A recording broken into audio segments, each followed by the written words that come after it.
E nós vamos agora falar sobre a ditadura de Cuba, que registrou nesta terça-feira a primeira morte oficial relacionada aos protestos contra o governo que atinge o país desde o fim de semana. Segundo o Ministério do Interior, uma pessoa morreu na segunda-feira na periferia de Havana.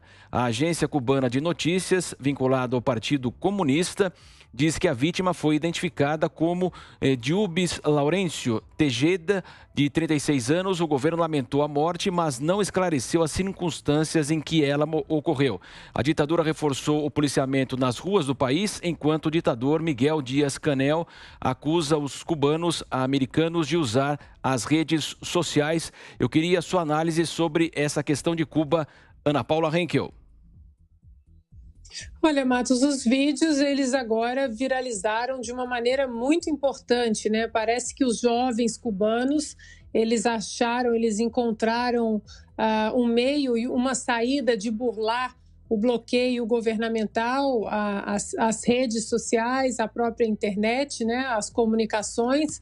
E os vídeos, eles estão viralizando de uma maneira impressionante, inclusive vídeos até muito fortes de policiais, forças policiais do governo entrando nas casas e prendendo as pessoas, né, com armas nas mãos, prendendo o manifestante no meio, na frente das suas famílias, de seus filhos.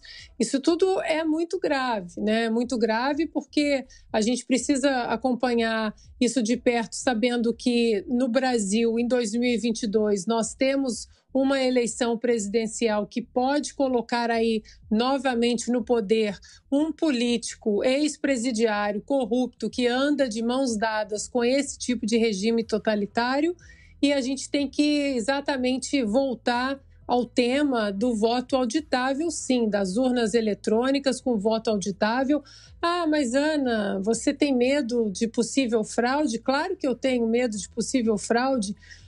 Está muito difícil de entender esse pânico todo gerado por aqueles que estão lutando aí diariamente contra o voto auditável, sob escrutínio público. Nós estamos vendo ministros da corte mais alta aí do país em reuniões com líderes políticos que são contra o voto auditável. É óbvio que eu tenho receio de uma possível fraude. Nós vimos aqui na eleição americana o que aconteceu, então a gente tem que continuar batendo nessa tecla aí do voto auditável, porque já foram muitos milhões dos nossos cofres, dos nossos impostos brasileiros para ditaduras sanguinárias como essa. Infelizmente, na Casa Branca, hoje, nós não temos um presidente de um punho, né, de um pulso mais forte, como era Donald Trump, e a gente vai ter que também acompanhar esse desenrolar aí. Algumas notícias parece que estão veiculando de que a própria família aí, Castro, já tinha fugido para a Espanha, né? Alguns membros já tinham fugido para a Espanha, outros estariam na Venezuela.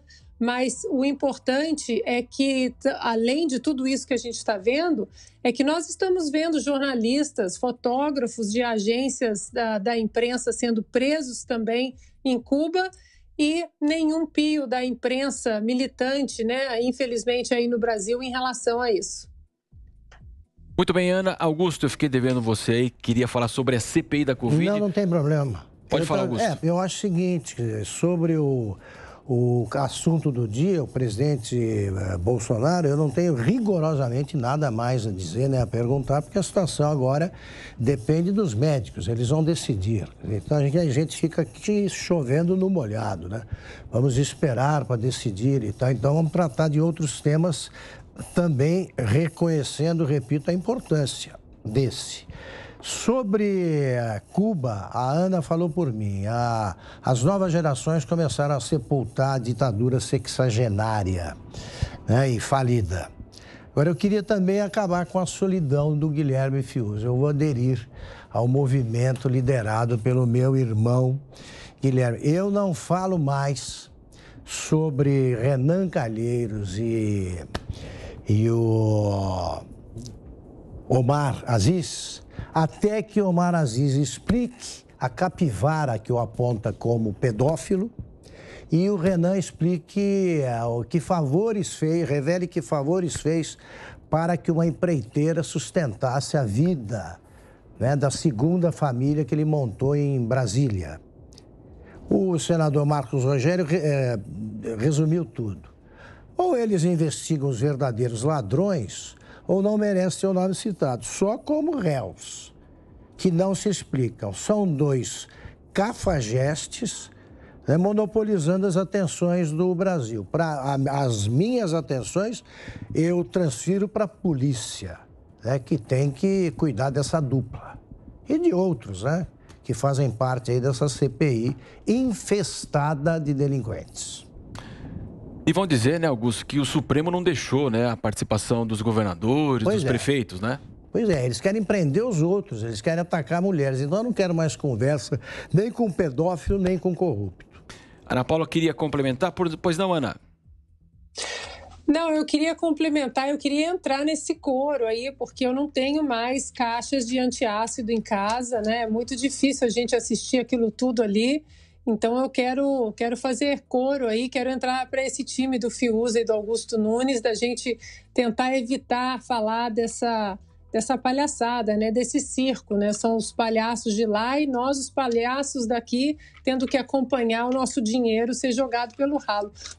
Só uma coisa que eu percebi hoje, hoje eu consegui assistir no máximo 40, 45 minutos, porque realmente é muito difícil, mas achei interessante que a senadora Elisiane Gama, né? Ela hoje questionou a diretora da Precisa como o absurdo de negociar uma vacina que não tinha autorização da Anvisa e nem tinha legislação para compra, que isso era um absurdo.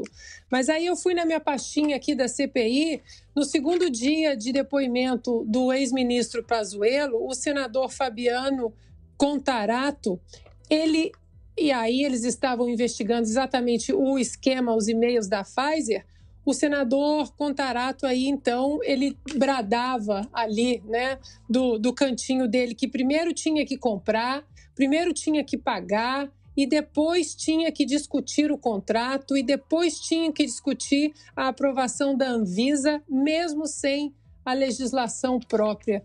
Aí vocês verem, né? Eles estão completamente perdidos, eles não sabem mais o que fazer, e eu voto aqui para a gente começar a boicotar essa CPI também. Cristina, você já falou da CPI, gostaria de falar desse dia de protesto, aí, uma primeira morte em Cuba, com apoio aqui da esquerda do Brasil?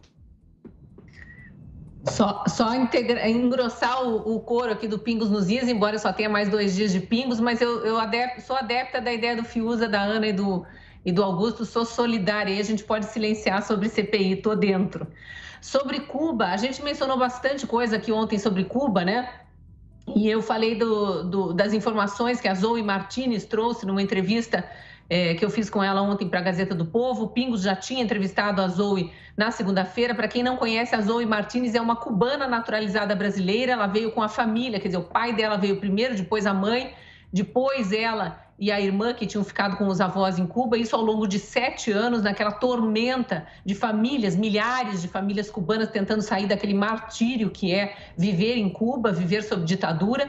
E ela tem um canal no YouTube aqui onde ela relata a realidade em Cuba. E ela trouxe informações muito impressionantes sobre o que está acontecendo agora, sobre a comida que chega em Cuba é toda vinda dos Estados Unidos, e eles ainda têm que aguentar esse discursinho, não só saído de Cuba, mas também dos líderes esquerdistas da América do Sul, América Latina em geral, de que há embargos e que os americanos e que os Estados Unidos são os culpados pelo que está acontecendo em Cuba. Não são, é a ditadura cubana responsável pela fome, pela miséria, pela falta de emprego e pelo caos na saúde que eles estão vivendo. E quem está nas ruas são os jovens que ainda têm energia, que ainda têm um pouco mais de capacidade nutritiva para enfrentar, porque eles estão sem armas, sem nada, enfrentando com a cara limpa a polícia do ditador Miguel Díaz-Canel, que está armada e está ferindo não à toa, já houve morte registrada. Então, ontem teve aquele tweet, a gente também comentou,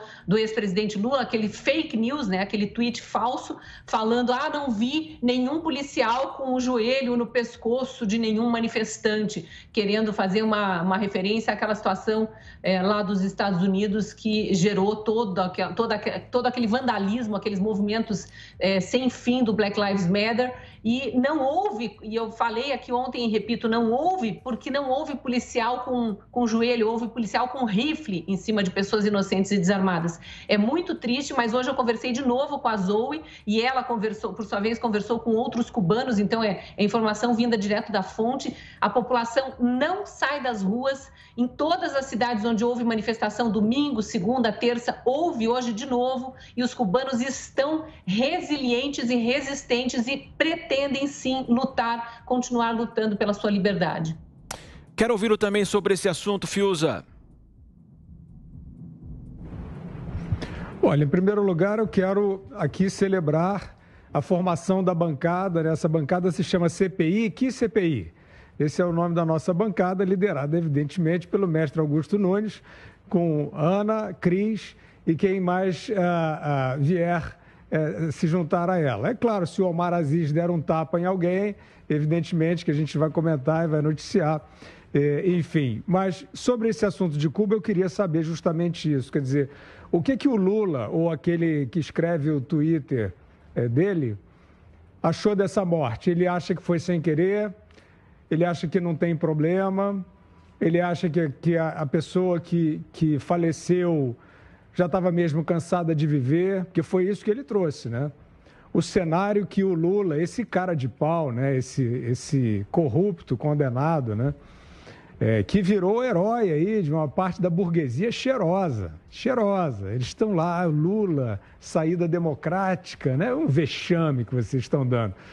Eu quero saber para esses que apoiam, né, que não contrastam aqueles tweets bizarros, desumanos do Lula, né, fingindo que está tudo bem e que aquilo é uma manifestação das pessoas pacíficas, por mais empatia, essa conversa mole que não tem graça nenhuma. Bem, está tudo bem, Lula, com a pessoa que morreu em Cuba? Não tem nada a ver com a situação de Cuba. Não tem nada a ver com a ditadura brutal que vigora lá. Não tem nada a ver com atropelo às liberdades, aos direitos das pessoas, aos direitos humanos. Hein, Lula? Você viu essa morte, Lula, ou dessa vez você não viu? Agora, Marcelo, eu não estou nem aí para o Lula. O Lula hoje é um fantoche, e não é nem mais um fantoche daquele cartel de empreiteiros, não. Ele sofisticou. O Lula hoje é um fantoche do clube dos ricos. O Lula hoje é um fantoche desses que querem quebrar as pernas da democracia, falando em empatia, falando em ética, né? Que não querem que a eleição no Brasil tenha um aprimoramento da sua segurança, né? São esses que detestam, que não reconhecem, mas não veem mais povo na rua. O povo saiu na rua no 1º de maio, não viram. Não saiu na imprensa, uma linha. País inteiro na rua, milhões de pessoas, de norte a sul do território, leste a oeste, não viram. Vocês acham que a situação está tranquila? Né? Com essa elite, essa é a nossa elite, é ou não é? Meios de comunicação, agentes econômicos bajulando o Lula aí nos bastidores, né? Esse personagem que flerta com Cuba. Agora, eu vou dizer para concluir, Marcelo, o seguinte, um tempo atrás, mesmo no período do PT, prestes a chegar ao poder, e do PT no poder, esse pessoal aí, esses intelectual de Vila Madalena, Leblon e companhia, eles falavam com certo pudor daquele massacre que existe em Cuba. Eles diziam, não, Cuba era meio caricatura, Fidel Castro é uma discussão anacrônica, não vamos discutir isso. Nós temos aqui, né, o projeto progressista do Brasil, não sei o quê. Eles retornaram. Eles estão aí vendo o povo dessa ditadura tentando a liberdade e estão dizendo que está tudo bem. Eles estão dizendo que isso é um problema do embargo norte-americano. Olha, vocês perderam completamente o compromisso com a sua própria integridade, com a sua própria sinceridade. Vocês estão contando qualquer história para o espelho. Vocês estão contando qualquer história para o seu travesseiro. É um vexame, eu espero que prevaleça no Brasil a crítica ao massacre, a crítica ao avanço sobre as liberdades, a crítica aos regimes ditatoriais. Esse autoritarismo branco com o qual o Brasil está flertando, por isso que foi tão fácil lockdown para cá, lockdown para lá, toque de recolher, porque estão flertando com isso. Estão flertando com esse autoritarismo branco fantasiado aí de empatia. Cuidado, cuidado que ele está entre nós.